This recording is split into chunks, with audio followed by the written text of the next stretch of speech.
Hello friends.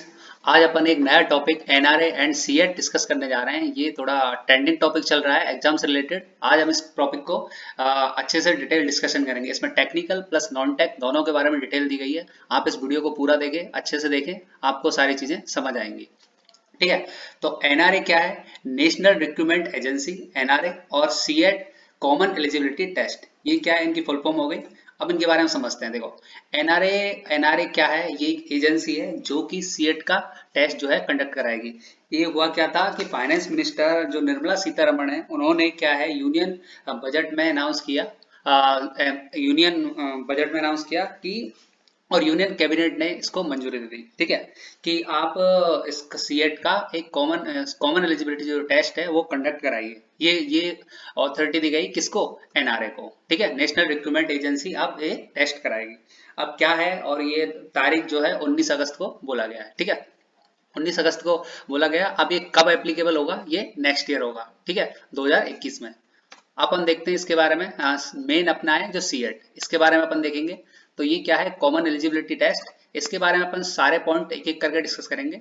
तो ये applied कब होगा? जैसे मैंने बताया कि 2021 में होने वाला है। ठीक है, इसमें क्या है, एप्लीकेबल क्या है? ये केवल नेशनल एग्जाम पे होगा।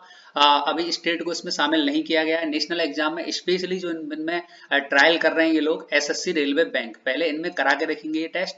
अब ये टेस्ट क्या है? ये कॉमन एलिजिबिलिटी टेस्ट, ये टायर फर्स्ट की तरह होगा। पहले क्या होता था, एसएससी रेलवे बैंक सबका टायर वन है जो अलग अलग होता था। ठीक है, अब क्या कर दिया, इन तीनों का टायर वन जो है, जो प्री एग्जाम है, वो common test, common eligibility test कर दिया सीएट। अब आपको अलग अलग इनके प्री देने की आवश्यकता नहीं है। अब आप एक ही टेस्ट दोगे, वो भी सीएट। ठीक है, ये एक स्क्रीनिंग टेस्ट होगा। फिर उसके बाद इसको क्वालिफाइड करने के बाद आप सबके जो डिफरेंट डिफरेंट अथॉरिटी है, जैसे एसएससी की, रेलवे की, बैंक की, ये आप ये जो एग्जाम है वो कंडक्ट कराएंगे, अपना मेंस का एग्जाम अलग अलग। ठीक है, तो क्या होगा, अभी किस पे एप्लीकेबल नहीं, अभी यूपीएससी पे अभी ये एप्लीकेबल नहीं है। ठीक है, आर्मी फोर्सेस वगैरह पे।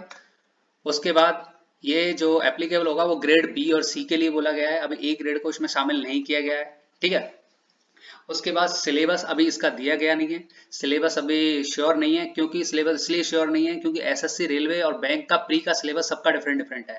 जैसे एसएससी में मैथ, रीजनिंग, जीके, इंग्लिश ये आती है। रेलवे में क्या है, अपन की इंग्लिश नहीं आती। बैंकिंग में क्या है, जीके नहीं आती। तो सबका इस तरह से एक रफ आइडिया जब आएगा, जब सीएट का टेस्ट होगा तभी सिलेबस आएगा।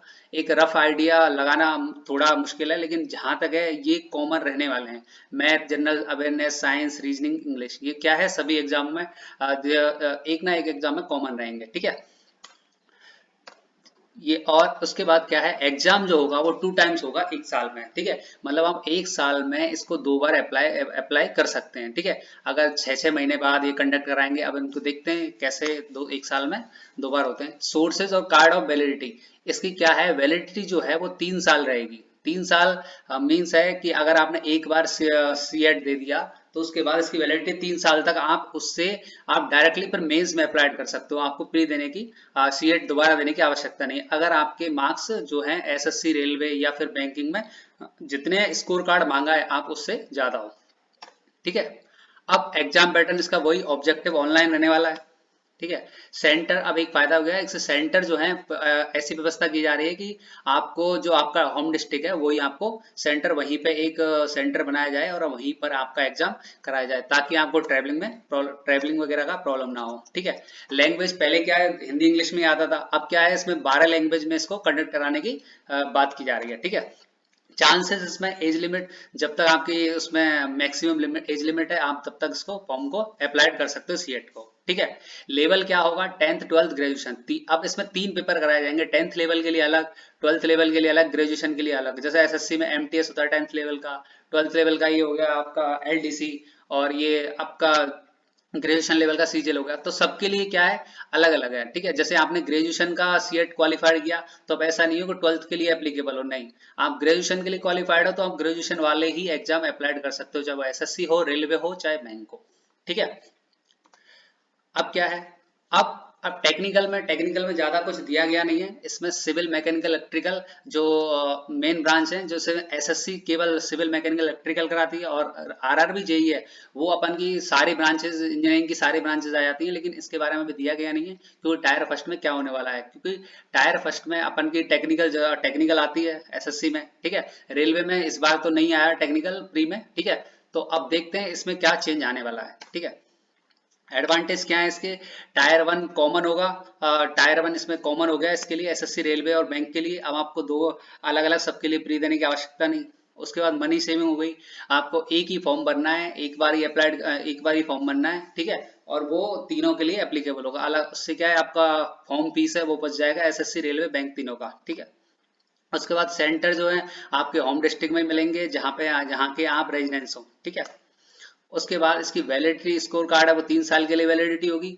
ठीक है, जैसे कि अब इसमें 3 साल की वैलिडिटी में एक पॉइंट और है कि जैसे मान के चलो आपने एसएससी रेलवे बैंक तीनों के लिए एक सीएट कॉमन पेपर दिया टायर फर्स्ट। ठीक है, अब सबके लिए मेंस जो एग्जाम कराने वाले हैं तीनों एसएससी रेलवे बैंक, सबके लिए कट ऑफ अलग अलग है। जैसे मैं रफली आइडिया लेता हूँ, एसएससी की 100, रेलवे की 110, बैंक की 120। अब मान के चलो आपका स्कोर आता है 120, 120, तो 120 में आप तीनों को लिमिट क्रॉस कर गए, मार्क्स क्रॉस कर गए एसएससी रेलवे बैंक के। ठीक है, 120, तो आप तीनों के लिए अप्लाई कर सकते हो मेंस के लिए। लेकिन अगर आपके मार्क्स 100 आ रहे हैं, ठीक है, मान के चलो आप एसएससी के ही मार्क्स क्वालिफाइड कर रहे हो, रेलवे और बैंक के नहीं कर पा रहे हो, तो आपको दोबारा से सीएट जो है वो देना पड़ेगा।